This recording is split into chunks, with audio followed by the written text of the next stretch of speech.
Découvre 5 failles émotionnelles féminines qui, une fois maîtrisées, te donnent un avantage presque injuste sur les femmes. Tandis que certains hommes mendient de l'attention comme des chiens affamés, ceux qui connaissent ces failles ont les femmes à leurs mains. Machiavel savait que celui qui contrôle l'information contrôle le jeu. Voici l'information qui change tout. Ce sont des faiblesses émotionnelles si profondes qu'elles sont ancrées dans leur ADN et quand tu les maîtrises, elles ne peuvent pas résister, même si elles essaient.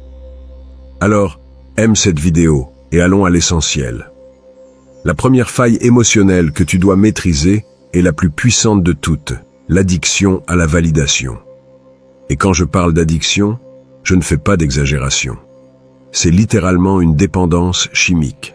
Chaque fois qu'une femme reçoit un compliment, un message, un regard admiratif, son cerveau libère de la dopamine.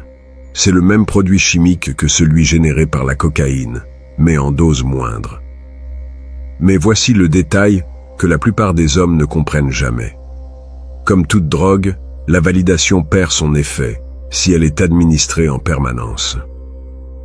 As-tu remarqué comment les femmes les plus belles sont souvent avec des hommes qui les traitent avec indifférence? Ce n'est pas un hasard. C'est de la chimie pure. Quand tu bombardes une femme de compliments constants, son cerveau s'habitue à cette dose de dopamine. Elle devient tolérante. Ce qui l'enthousiasmait auparavant l'ennuie maintenant.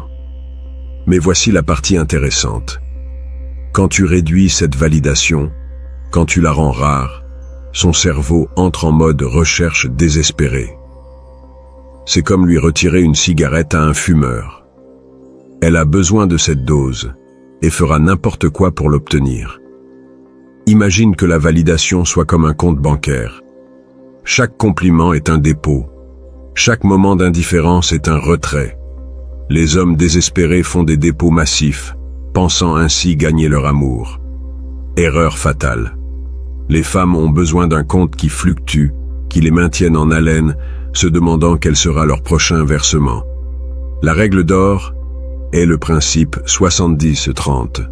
Montre de l'intérêt et de l'approbation 70% du temps. Garde 30% de mystère et d'imprévisibilité. Quand tu lui dis qu'elle est incroyable ce soir, assure-toi que ce soit spécifique et mérité. Quand tu lui dis qu'elle a toujours l'air bien, ça sonne faux et dégonflé. Et voici le truc qui sépare les amateurs des maîtres. Ne complimente pas constamment sa beauté physique.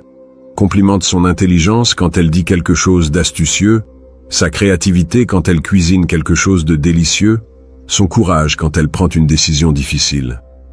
Ces compliments résonnent plus profondément parce qu'ils touchent son besoin de se sentir valorisée pour qui elle est réellement, pas seulement pour son apparence.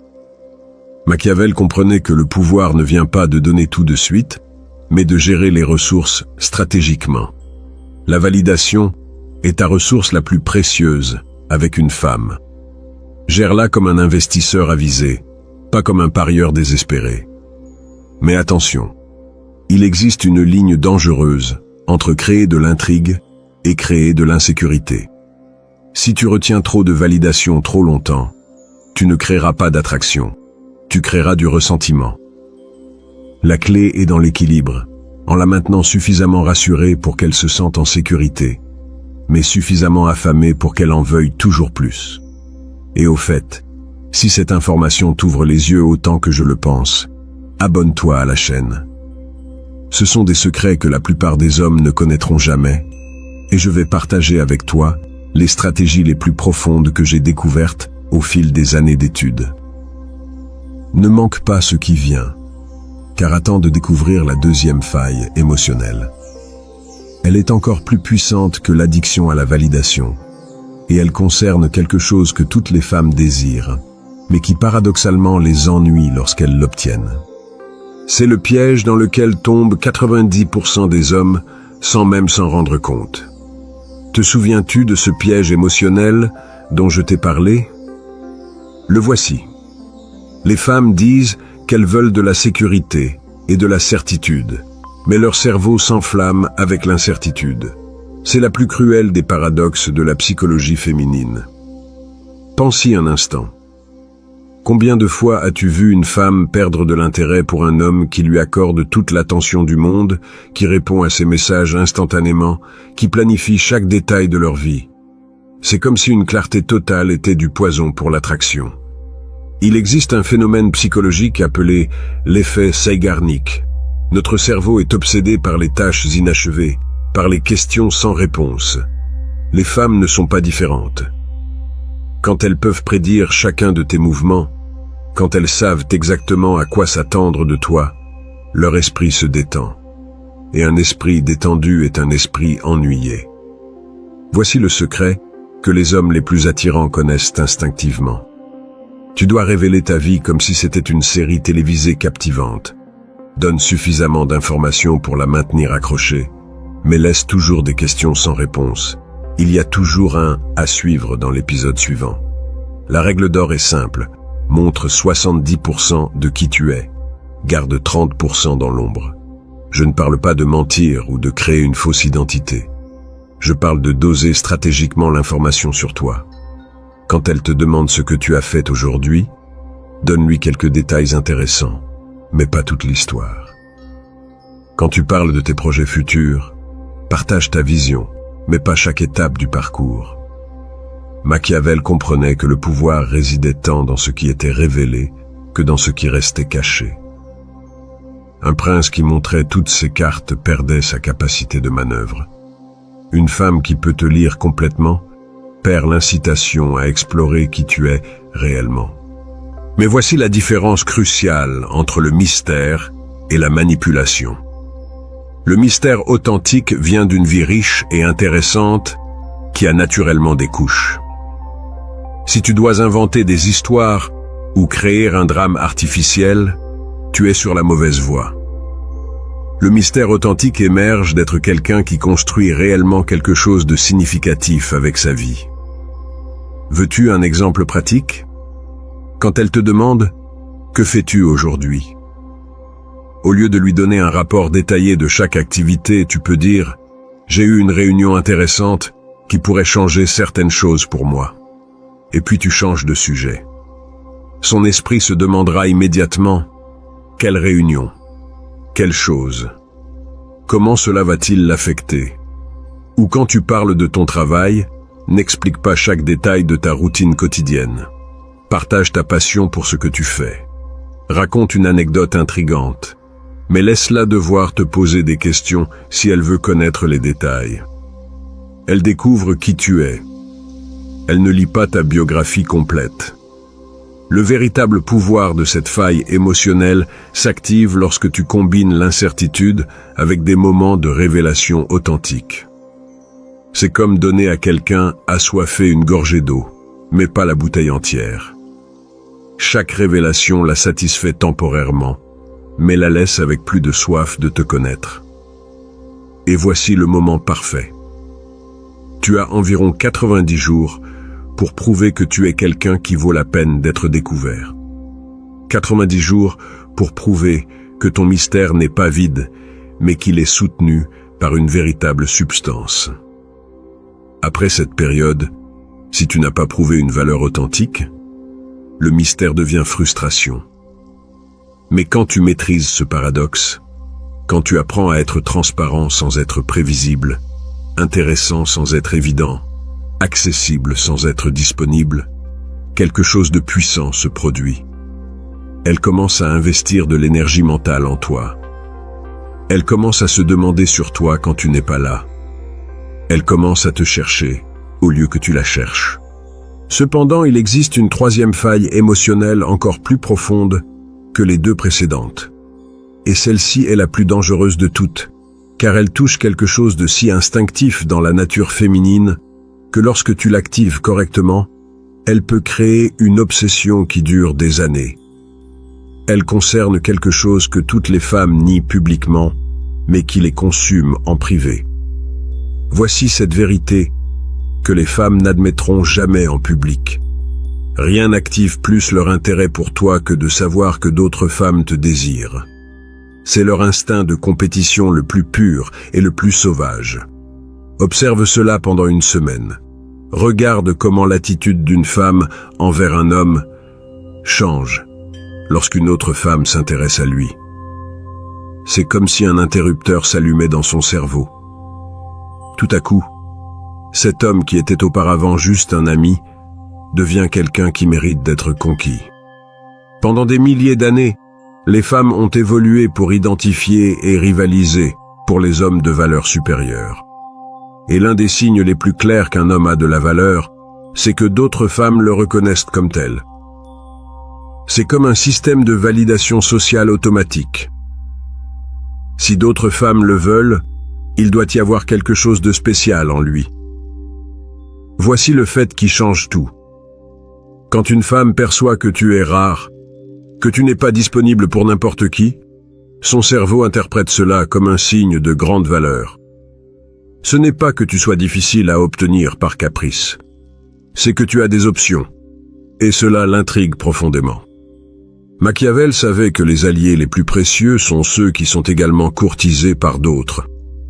Un prince qui avait de multiples alliances avait plus de pouvoir que celui qui dépendait d'une seule relation. Le même principe s'applique aux dynamiques entre hommes et femmes.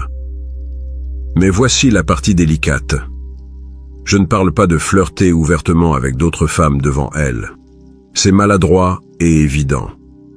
Je parle de quelque chose de beaucoup plus subtil et puissant. C'est d'être naturellement attirant pour les femmes, parce que tu as une vie intéressante, parce que tu es quelqu'un qui suscite un respect et une admiration sincère.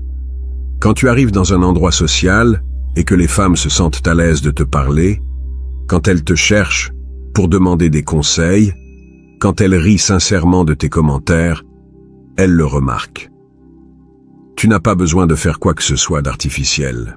Ta valeur sociale parle d'elle-même. Le truc est d'être cordial et charmant avec d'autres femmes, mais sans franchir de ligne. C'est montrer que tu es le type d'homme que les femmes recherchent, mais que tu as choisi d'être avec elles. Cette différence est cruciale. Ce n'est pas que tu sois le seul disponible. C'est que parmi toutes les options que tu as, tu l'as choisi. Et voici la partie la plus intéressante. Quand une femme ressent qu'elle pourrait te perdre, quand elle perçoit que tu n'es pas désespérément dépendant de son attention, quelque chose de chimique se produit dans son cerveau. Son instinct de rétention s'active. Elle commence à faire plus d'efforts, à investir plus d'énergie dans la relation. Mais attention, avec cette faille émotionnelle, car c'est une arme à double tranchant. Si tu exagères, si tu lui donnes constamment l'impression qu'elle doit rivaliser pour ton attention, tu créeras une insécurité toxique. Si tu le fais trop peu, si tu es trop disponible et prévisible, tu perdras son intérêt complètement. La clé est dans l'équilibre. Occasionnellement, elle doit sentir que tu as des options, que tu es désiré, que tu pourrais être avec quelqu'un d'autre, mais tu choisis d'être avec elle.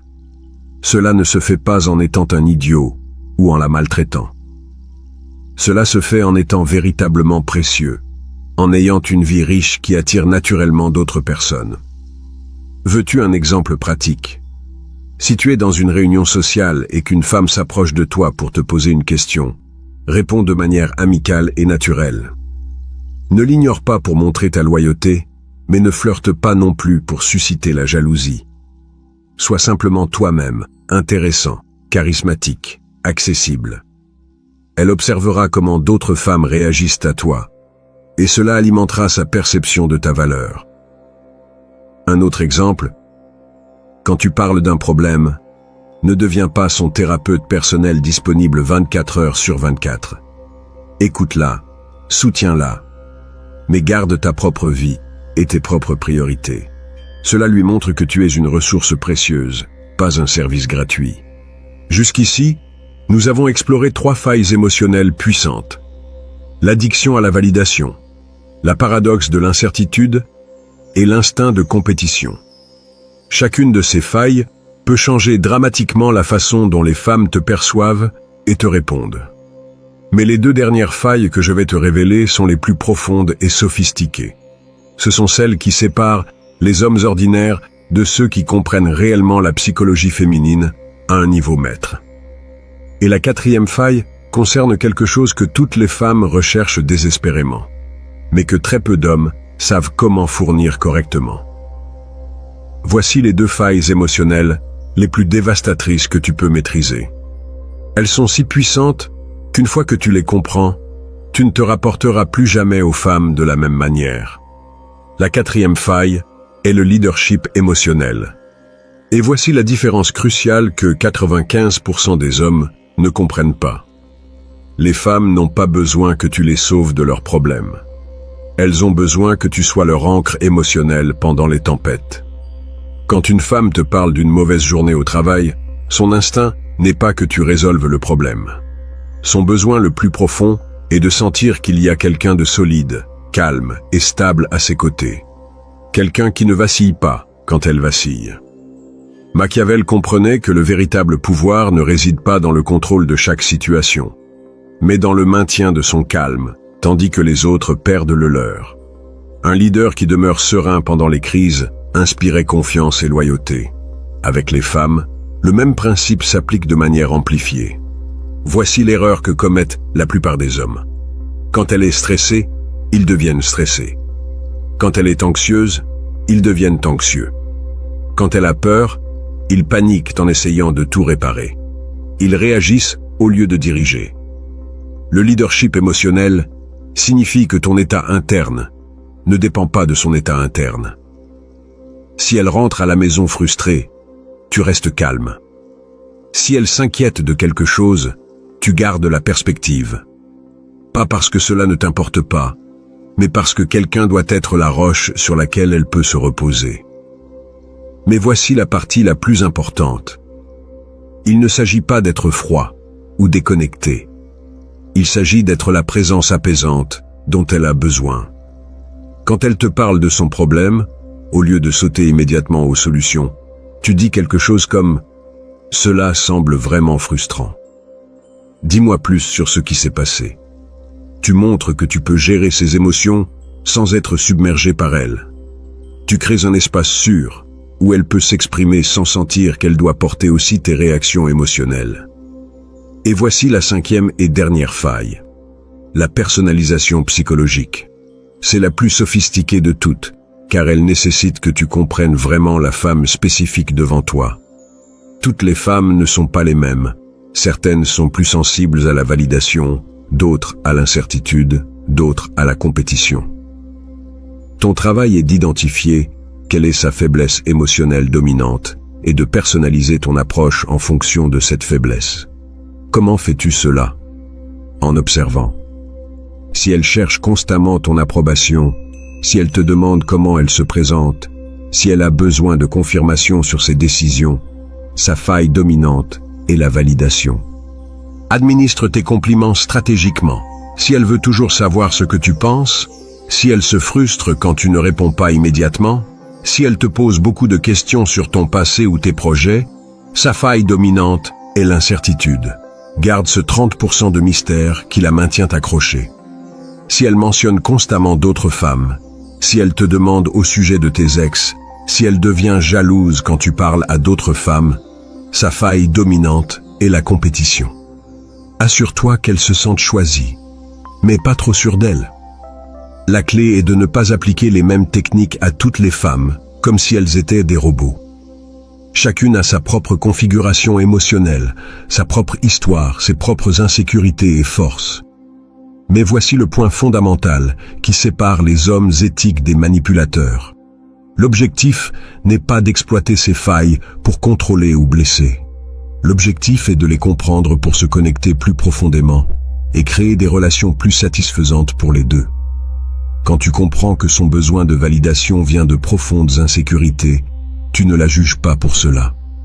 Tu l'aides à se sentir plus sûre d'elle de manière authentique.